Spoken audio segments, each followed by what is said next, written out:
How you pull up, baby? How you pull up? Yo, what's going on? TK coming at you. Just want to address the elephant in the room. As a licensed financial insurance agent and professional, I really just am surprised. I'm really surprised because, you know, when you get into the business, you want to help people that look like you. But people that look like me will fight aggressively to stay poor, because in the business of insurance, you're not really selling lotions and potions. You know, you're a salesman, but you're selling an opportunity. You're selling an opportunity to position yourself differently by making different choices.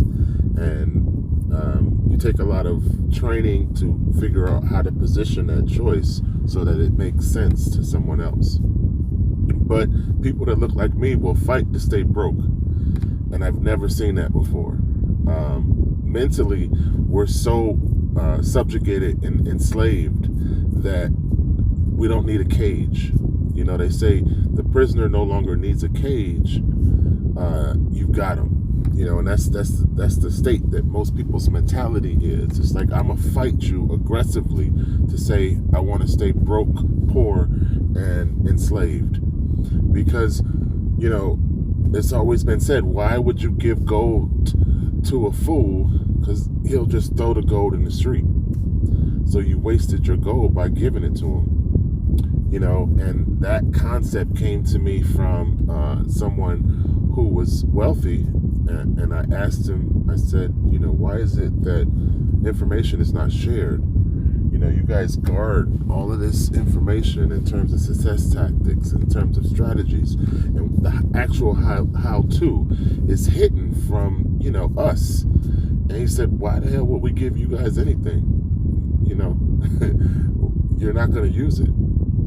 You know, you're not going to be interested in it. You're just going to F it up. And it's so sad that, you know, melanated people prove that to be true over and over and over. It's like, I am showing you some advanced tactics and I'm putting it out to the public. And I'm like, hey, this is what the super rich use. This is what they've been using for over 200 years. This tactic is now available to anyone. And people are like, I'm not interested in that. What the hell are you talking about? And I'm scratching my head like, I didn't tell you to, you know, spend $5,000 on a pair of shoes. I told you, if you put the same amount of money that you spent on the Beyonce concert into a cash value life insurance policy, it will make you $1 million. And people are like, nah, I'm going to the concert. And it really blows me, because I can't understand how a whole race of people can be so mentally enslaved that they aggressively fight against you to stay poor.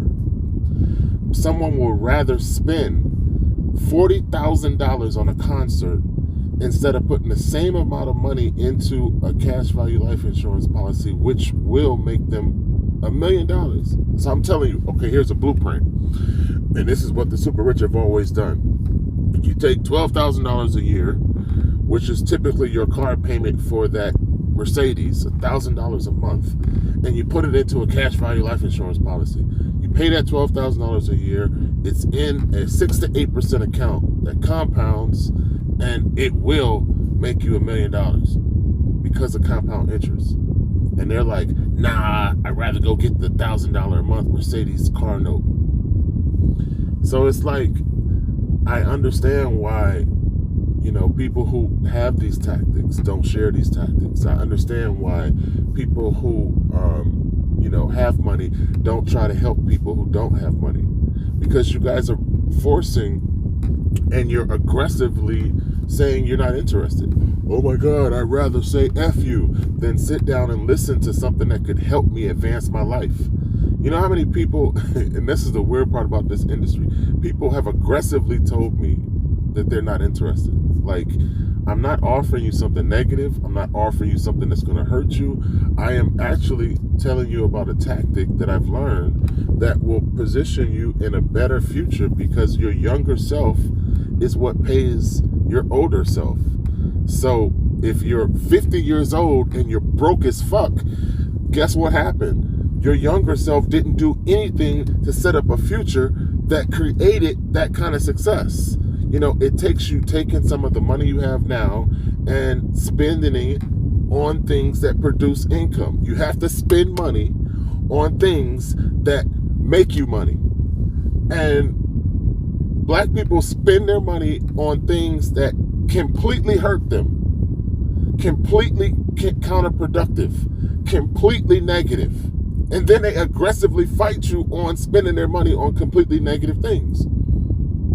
Well, I don't know what it takes to make $1 million. Well, I'm telling you, it's simple. You put $1,200 or at least $1,000 a month into a freaking compounding interest account, and it multiplies. And guess what?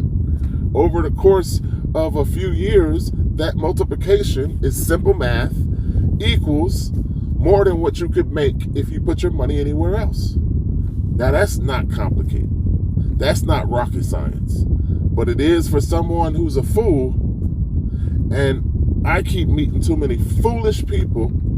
And everybody's like, well, why are you pointing out the obvious? Because I want you guys to change.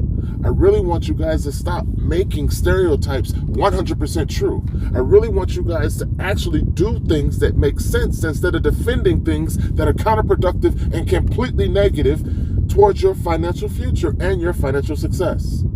Spend money on things that make money.